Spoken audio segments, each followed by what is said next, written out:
코로나19 속에서 치러진 두 번째 수능 시험이 무사히 끝났습니다. 첫 문과이과 통합 시험으로 치러진 만큼 난이도를 둘러싸고 반응이 엇갈리고 있는데요. 이번 수능의 난이도와 입시 전략에 대해 강주 대성학원 이용희 입시팀장과 이야기 나눠봅니다. 팀장님 안녕하세요. 네, 안녕하세요. 이용입니다. 먼저 지난해와 비교했을 때 올해 수능의 전반적인 난이도 어떻게 좀 평가하고 있습니까? 네, 결과부터 말씀드리면 역대급 불수능이었습니다. 우선 올해 수능의 경우에 계열 통합에 따른 국어, 수학 공통 과목과 선택 과목이 분리된 시험이기 때문에 직접적 비교는 어렵지만 원점수 대비 등급 컷의 비교치에 대해서 대략적인 설명이 가능할 것 같습니다. 네. 이해하기 편하게 먼저 말씀드리면 1등급 컷 점수가 높으면 쉬운 시험이고 낮으면 어려운 시험입니다. 국어 1등급 컷이 작년에는 88점이었습니다. 작년에도 역대급 불수능으로 불릴 만큼 어려웠는데 올해 가치점 결과를 보면 언어와 매체 선택 그룹은 82점, 화법과 전문 선택 그룹은 84점대로 예측됩니다. 결과적으로 국어는 불국어였던 작년보다 더 어려운 시험이었다고 볼 수 있습니다. 네. 수학은 작년 인문계 그룹인 수학 나형과 올해 확률과 통계 그룹을 비교하면 되는데요. 작년 수학 인문계는 1등급 컷 92점, 올해는 87점대입니다. 자연계 수학은 작년 1등급 컷 92점, 올해 예상치는 81점에서 82점대입니다. 수학 역시 작년에 비해 매우 어려운 시험이었습니다. 영어는 절대평가이기 때문에 1등급 인원의 100분위 퍼센테이지로 가늠할 수 있는데요. 작년 1등급 비율이 12.7%였는데 올해 영어 1등급은 6에서 7%로 예측됩니다. 거의 반토막이 난 걸로 예상됩니다. 이런 가운데 평가원은 평이하게 출제했다라고도 밝혔는데요. 예년 평가원의 출제 기조가 실제 수능에는 얼마나 반영된 건가요?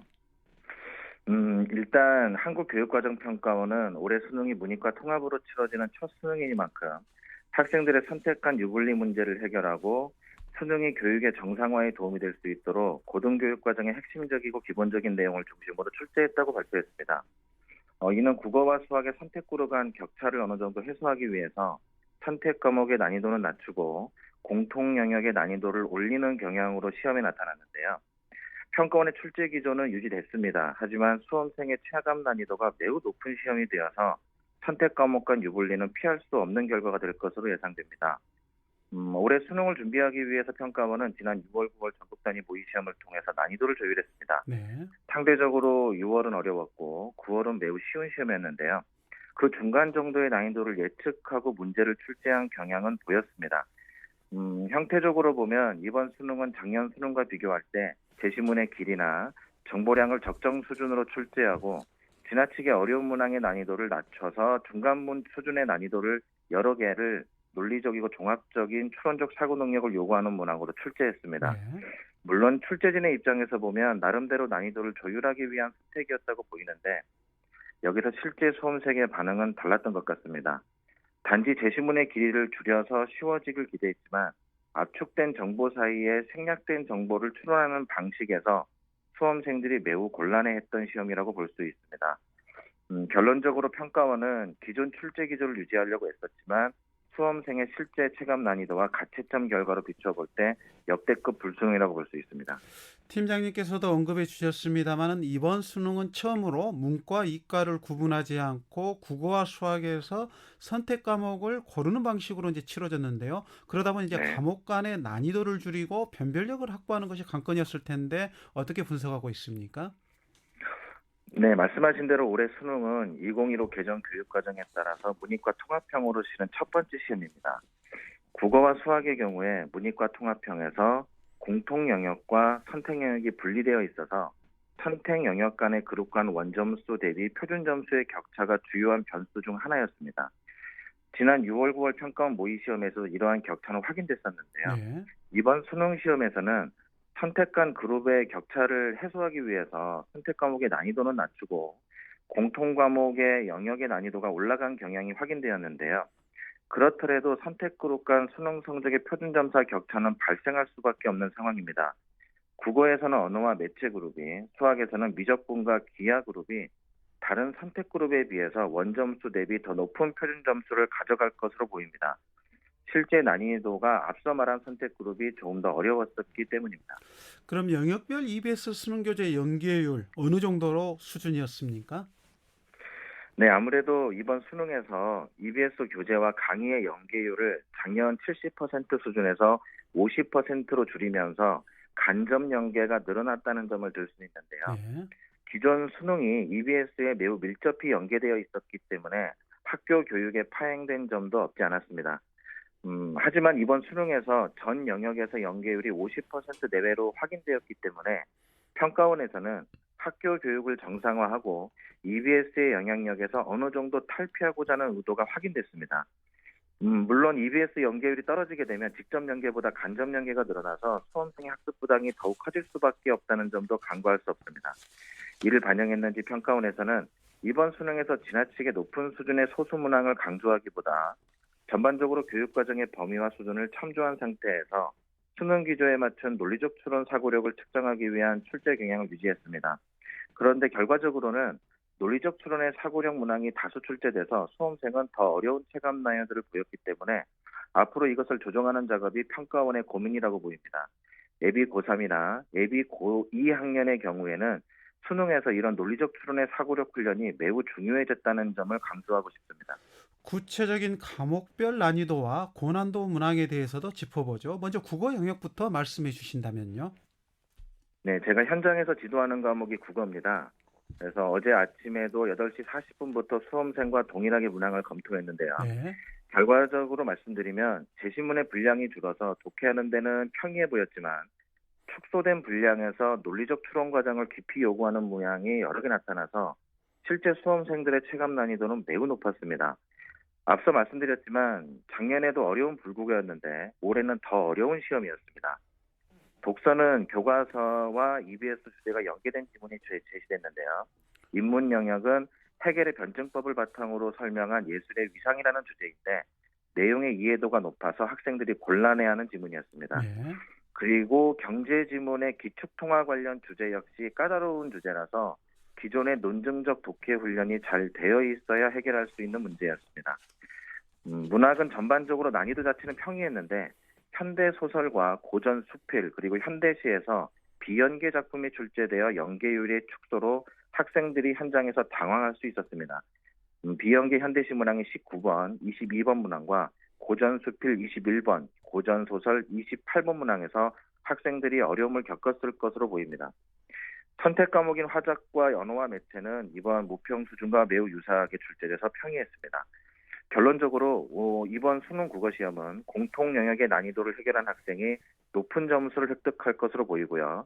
원점수 1등급 컷이 82점대로 예측되는 만큼 국어 점수가 높은 학생은 격차가 큰 표준 점수 획득으로 인해서 이번 정시 지원에 매우 유리한 고지를 선점할 수 있게 되었습니다.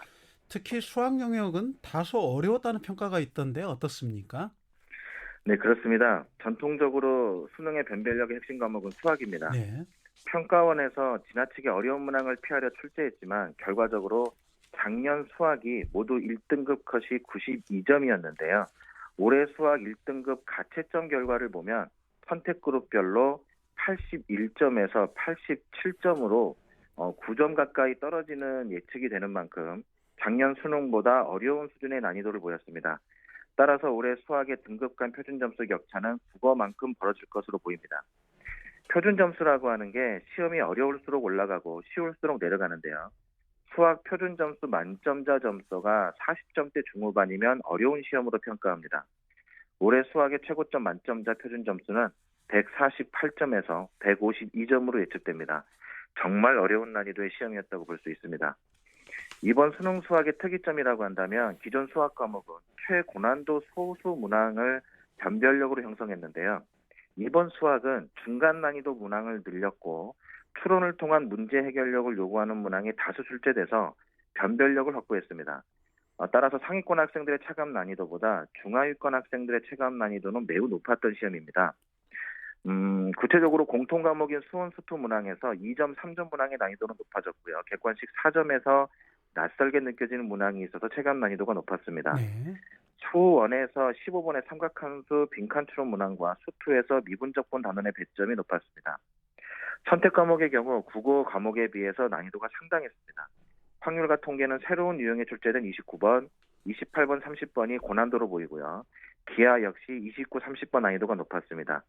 미적분은 이전 시험처럼 최고 난도 문제는 보이지 않았지만 전반적으로 중간 난도 문제의 추론 과정이 심화되었다 해서 결론적으로 가장 어려운 과목이 되었습니다. 마지막으로 영어 영역의 난이도와 고난도 문항 짚어주시죠. 영어는 절대평가로 출제되고 있습니다. 지난 6월, 9월 상당한 난이도로 출제돼서 상위권 학생들이 고민이 많았던 과목입니다. 이번 수능에서 영어도 작년보다는 매우 어려웠고 6월, 9월 난이도와 비슷한 수준으로 출제됐습니다. 수험생들이 가장 어렵게 느끼는 빈칸 추론 유형이 난이도가 높게 출제됐고요. 특히 34번 문항은 문장의 길이가 길고 빈칸을 포함한 문장 구조가 복잡해서 체감 난도가 높았습니다. 문장 삽입 문항인 38번 문항도 정답을 찾을 근거가 매우 어려웠던 것으로 확인됩니다. 영어의 시험 난이도가 높게 출제되어 수시 전형의 수능 최저학력 기준에 상당한 영향을 줄 것으로 보입니다. 실제로 작년 영어 1등급 비율은 전국 12.7%였는데요. 올해 수능 영어 1등급 비율은 반토막난 6, 7% 비율로 예측되는 만큼 영어의 영향력은 수시와 정시 모두에서 예전에 비해 커질 것으로 예상됩니다. 결론적으로 국영수 모두 난이도와 변별력을 형성한 만큼 정시 지원 시 고득점자의 최상위권 소신 지원은 유리해졌고 중위권의 입시 지원 전략이 매우 중요해진 상황입니다. 특히 최상위권은 수학 과목, 상위권은 국어 수학, 중위권은 영어에서 변별력 요소가 전망되는 만큼 점수 격차에 따른 지원 허수가 발생할 텐데요. 이 점을 각 고등학교 진학실과 입시학원에서 전략을 잘 세워야 할 것으로 보입니다. 이제 수능은 끝났고 그렇다면 지금 시점에서 학생들 어떤 입시 전략을 세우는 것이 좋겠습니까? 말씀하신 것처럼 수능은 끝나도 입시가 끝나진 않습니다. 바로 이번 주 토요일부터 수시 일정이 시작되고요. 이번 주말에 연대 수시 면접, 성대, 서강대, 경희대 논술 시험이 있습니다. 일주일 뒤인 26일부터 서울대 면접과 고려대 면접, 그리고 한양대, 중대, 이화여대, 한국외대 등의 논술 시험도 있습니다. 27일과 28일에 면접을 보는 광주교대를 포함한 모든 교육대학교 면접도 다음 주에 있습니다. 전남대 수시 면접은 12월 2일과 3일에 있습니다. 수능 성적표는 12월 10일에 발표되고요. 수시 합격자는 12월 16일까지 완료됩니다. 그 이후에 정시 원서 접수는 12월 30일부터 내년 1월 3일까지 접수하게 됩니다. 따라서 학생들은 입시 전략을 세울 때에 우선 과목별로 채점 결과를 토대로 학교나 학원에서 가채점 예상 등급과 정시 위치를 상담받아야 됩니다. 내가 획득한 수능 점수가 지원한 수시 전형 대학보다 우위인지 열세인지를 판단해서 남은 수시 일정의 참여 여부를 결정해야 됩니다. 12월 10일 수능 성적표가 발표되면 각 고등학교 진학실과 입시학원 전문가와 함께 상담을 통해 정시 3번의 지원 계획도 잘 세워야 될 것으로 보입니다. 네, 오늘 말씀 감사합니다. 네, 감사합니다. 지금까지 광주 대성학원 이용희 입시팀장과 이야기했습니다.